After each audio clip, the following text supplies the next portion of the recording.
Hello पिला माने प्रभु तुम मान को आशीर्वाद करंतु। आज गोटे आमे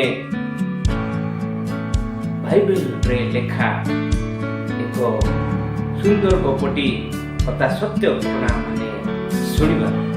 प्रिय पिला माने दिने यीशु एक नगर को जाउथिले और से समय से नगर प्रवेश करबा समय दुई जन अंध यीशु को देखी हे दाऊद संतान आम मान को दया कर से यीशु से कहले ताजे मु करि पारे या जे तुमे माने विश्वास करूछ। से माने कहले हो प्रभु।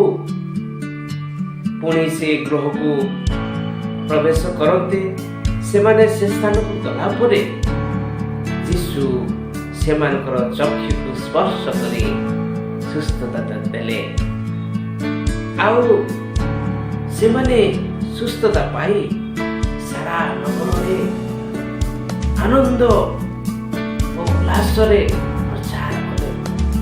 प्रिय पिला माने आज माने प्रभु यीशु को यदि विश्वास करबा से निश्चित आम मान महान कार्य करिवे, आश्चर्य कार्य करिवे।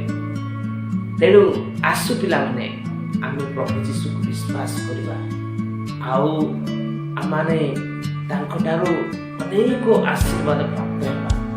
प्रभु एही सत्य घटना दे तुम समस्त को आशीर्वाद करत। आमेन। बाय। God bless you.